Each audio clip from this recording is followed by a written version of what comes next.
اور بھائی اللہ نے کب کہا ہے کہ مجھے تمہاری نمازیں چاہیے؟ اللہ تو کہتا ہے تمہیں تمہارے لیے نمازیں چاہیے، اور نماز کو اتنا کیجول بنا لیا انہوں نے۔ صحیح مسلم کے اندر حدیث ہے، آپ صلی اللہ علیہ وآلہ وسلم نے فرمایا بندے کے کفر اور اسلام کے درمیان فرق ہی نماز ہے۔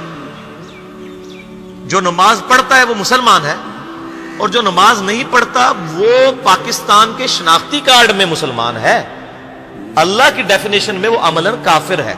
صحیح مسلم انٹرنیشنل نمبرنگ کے مطابق 246 نمبر حدیث ہے، آپ جا کے PDF کھول لیں، اسلام 360 میں جا کے 246 نمبر حدیث صحیح مسلم کتاب الایمان چیپٹر میں کھول کے دیکھیں کہ بندے کے کفر اور اسلام، شرک اور اسلام کے درمیان فرق ہی نماز ہے۔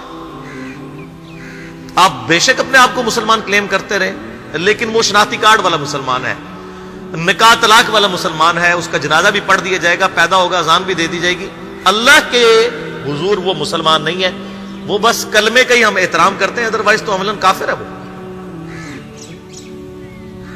اسی طریقے سے جامعہ ترمذی میں حدیث ہے، سنن نسائی کے اندر حدیث ہے، سنن ابن ماجہ کے اندر حدیث ہے کہ آپ صلی اللہ علیہ وآلہ وسلم نے فرمایا جس نے نماز چھوڑ دی گویا اس نے کفر کیا، من ترک الصلاۃ متعمدا فقد کفر۔ اس سے زیادہ اور کیا سخت بات کی جائے کہ کسی کو یقین آئے کہ جس نے جان بوجھ کے نماز چھوڑ دی اس نے کفر کیا۔ اب جان بوجھ کے یہ نہ سمجھیے گا کہ جی میں بال بچیاں دے وہ کمائی کرتا رہنا تھا منو ٹائم نہیں ملتا۔ جان بوجھ کی ڈیفینیشن بھی نبی علیہ السلام نے بخاری اور مسلم میں موجود ہے کہ اگر کوئی شخص بے ہوش ہو جاتا ہے یا سویا رہ جاتا ہے، یہ دو آپشنز ہیں، یا تیسرا آپشن ہے وہ بھول جاتا ہے، تو جیسے یاد آئے اسی وقت وہ والی نماز پڑھ لے۔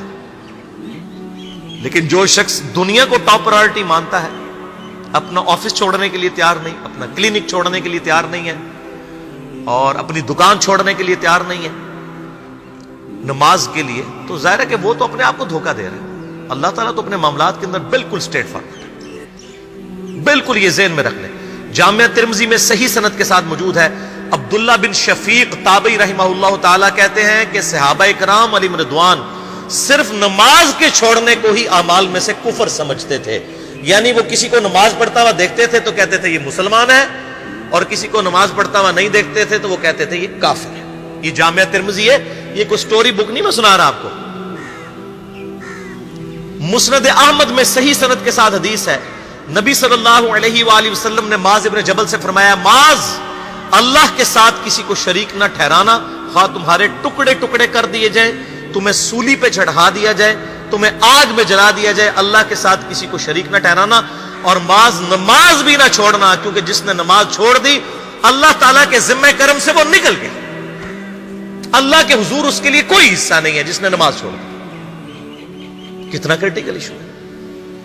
اور اسی طریقے سے مسند احمد میں ہی ایک اور حدیث ہے کہ آپ صلی اللہ علیہ وآلہ وسلم نے فرمایا جس شخص نے اپنی زندگی میں نماز کی حفاظت کی، قیامت والے دن وہ نماز اس کے لیے نور ہوگی، نجات ہوگی، اور اس کے حق میں دلیل ہوگی، اور جس نے نمازوں کی حفاظت نہیں کی اس کے لیے قیامت والے دن کوئی نجات، کوئی نور اور کوئی دلیل نہیں ہوگی، الٹا اس کا حشر قارون، فرعون اور ابی ابن خلف کے ساتھ ہوگا، والعیاذ باللہ تعالی۔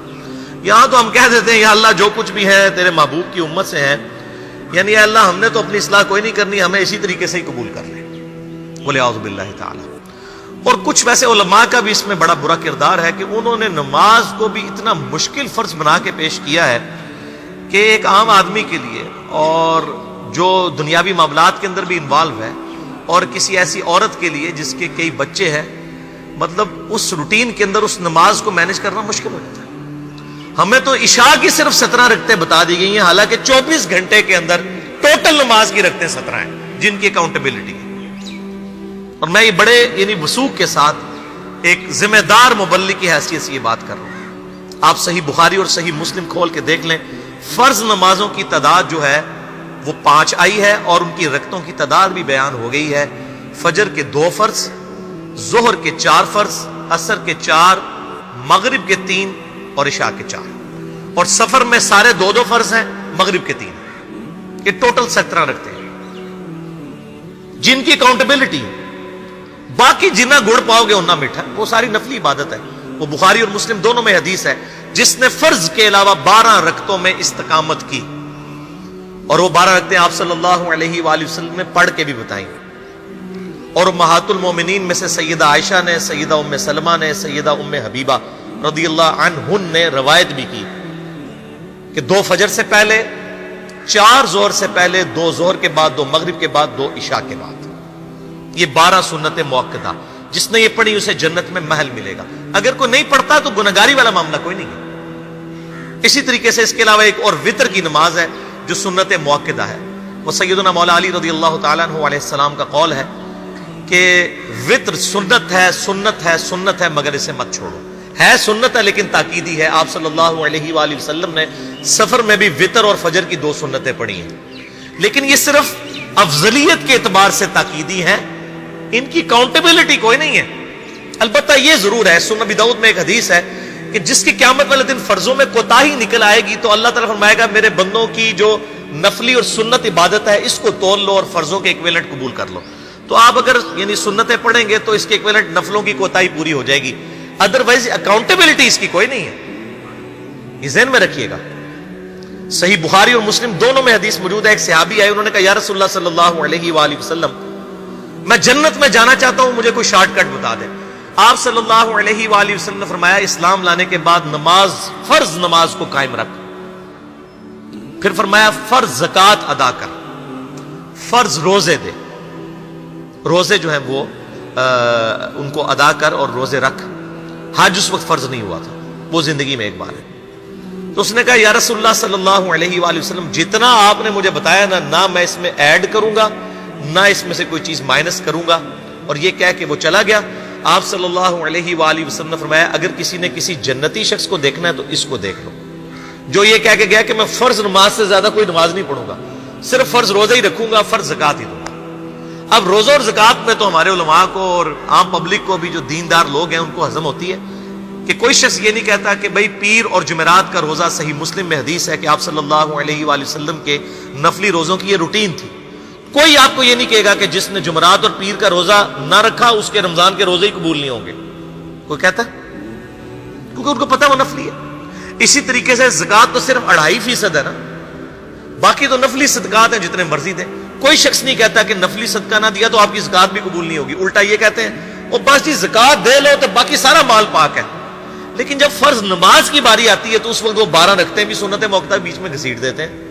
وہ بھی صرف فضیلت ہے. ٹوٹل 17 رکھتے ہیں، 2 فجر کی، 4 ظہر، 4 عصر، 3 مغرب، 4 عشاء. یہ میں کو اپنے لیے گراؤنڈ نہیں بنا رہا، میں تو الحمدللہ اس کے علاوہ بھی نفلی عبادت کرتا ہوں. لیکن میں بتا رہا ہوں خدا کے لیے لوگوں کو دین ایسا مشکل نہ پیش کریں کہ جو نبی علیہ السلام نے امت کو وہ دین نہیں دیا ہوا. اپنی مرضی سے انجیکٹ نہ کریں دین، لوگوں کے لیے مشکلات نہ کھڑی کریں. ان کو فرض نماز تک رکھیں. پھر انشاءاللہ کئی لوگوں کو میں نے اس نے نماز شروع کروائی، انہوں نے سنت نماز بھی، نوافل بھی شروع کر دی ہیں. لیکن آپ کم از کم وہ ڈیٹم لیول تو اچیو کروائیں لوگوں کا. لیکن فرض نماز کی باری آتی ہے کہتے ہیں جی سنتے بھی حصہ ہیں. کہاں سے میرے بھائیوں حصہ ہے؟ وہ 17 رکھتے ہیں. سنتیں پڑھیں گے ثواب ہے، نہیں پڑھتے گناہ کوئی نہیں ہے. تو کم از کم فرض تو ادا کریں. اس کے لیے آپ کو ٹوٹل 24 گھنٹے میں میرا خیال ہے 40 منٹ بھی نہیں چاہیے فرض پڑھنے کے. تو اس کے اوپر تو استقامت کم از کم ہم اختیار کریں. اور چھوٹی چھوٹی جو نٹی گٹیز ہیں ان کو تو ہم نے اتنا فالو کیا ہوا ہے، اور فرض نماز کے بارے میں ہم اتنے کیجول ہو جاتے ہیں. تو یہ فرض نماز کی امپورٹنس اس حوالے سے ضروری تھی، اس لیے میں نے ساتھ ہی بیان کر دی.